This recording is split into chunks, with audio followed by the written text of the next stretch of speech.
Welcome back. Today we'll be talking about Batman Forever, the third movie in the Tim Burton era of Batman movies. Yes, this is a Tim Burton movie, not just a Schumacher movie. His name is actually credited as the producer, so you can stop whining about that first off. Now, for some reason, this movie garnered hatred. Not sure why. I remember watching it when I was a kid. I enjoyed it. And watching it this past Sunday, I enjoyed it too. Well, at that point. But let's talk about the movie.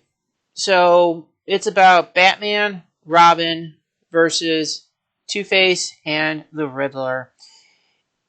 And it works so well. True, Robin is a bit older than your typical Robin, but then again, Burt Ward was not a kid either, so it's kind of moot at that point. The movie itself delves into some topics that most TV shows for Batman and most movies for Batman don't seem to want to delve into, which is the real life of Bruce Wayne beyond multi-billionaire, playboy, eccentric genius, detective. Which is him wanting to get psychological help for fears that he had in the past, which, quite frankly, it works. That in him having a really, really strong shoulder for taking down a door. Whatever. Either way, the aspect of Batman and Bruce Wayne works in this movie. Not only that, but also the teamwork between Two-Face and Riddler work. It's almost like they're two sides of the same coin. Yes, I did go there. Not only that, but it also delves into the teamwork of Batman and Robin. And it really shows that teamwork does work when used properly.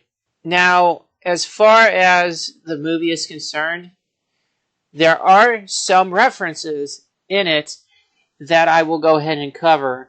Now, there are two scenes with references to DC Comics, and there is a reference to a real-life person, which I actually was surprised by this one. But let's start with the first scene. So the first scene is when Edward Nygma goes and gives himself a new name. I'll just dub the scene the Riddler name scene. But he's on a computer and he's putting an outfit on this statue. And the names he comes up with is the Puzzler, the Gamester, Captain Kill, and question mark man. So, anyways, let's start with the first one. The Puzzler. The Puzzler is actually a Superman character from the 1940s. More importantly, he's in the Action Comics.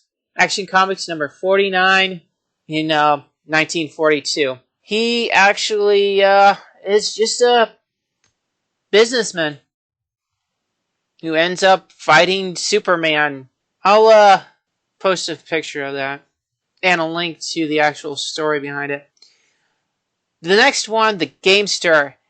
It actually is. He is a Shazam character, or at the time, Captain Marvel. In the Action Comics the World's Finest, not Action. In the World's Finest issue that he's in, he believes that he is the reason behind Billy Batson's parents dying. Yeah, and he's from the future, by the way. Alright, so the third one, Captain Kill.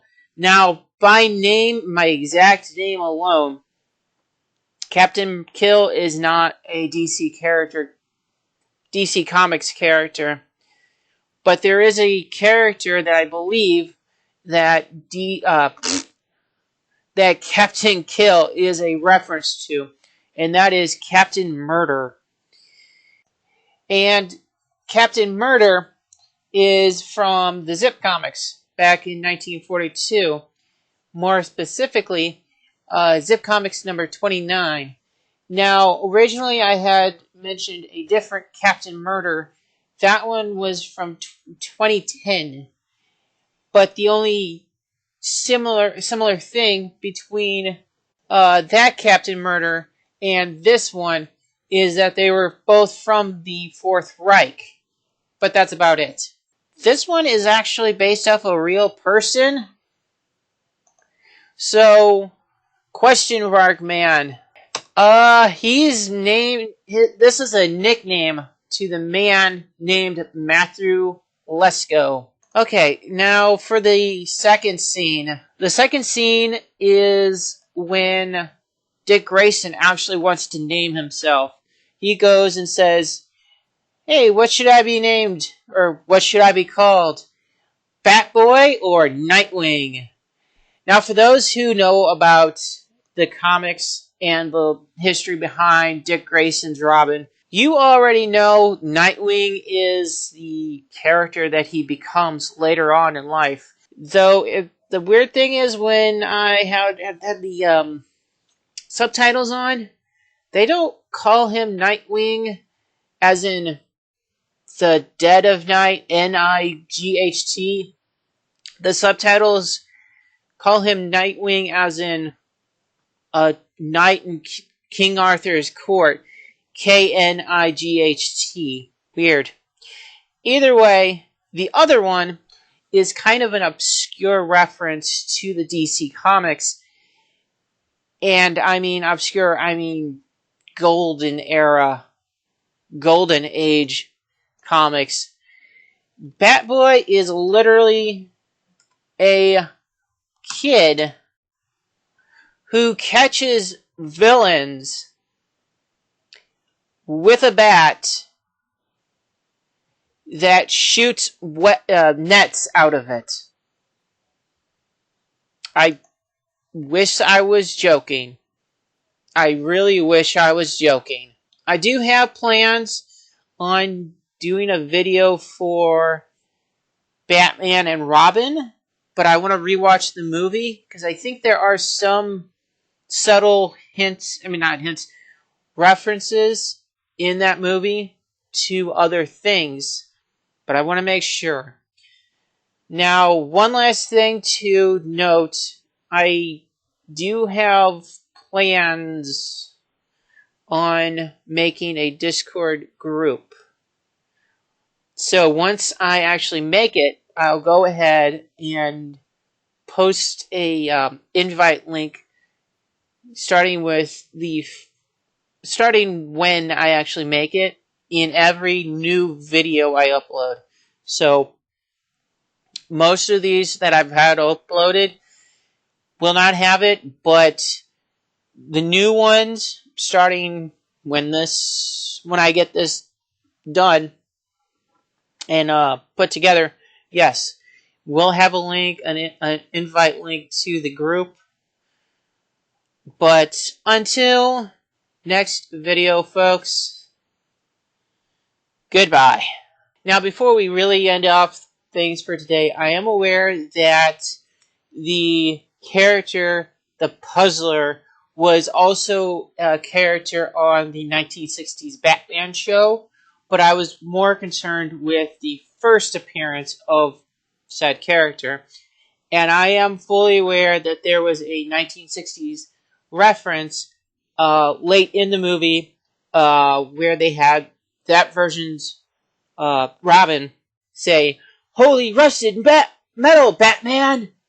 Which is a nod to the line that Burt Ward would say pretty much every episode in the 1960s show. But like I said, I was more concerned with like character references, but we can just throw that one in as well.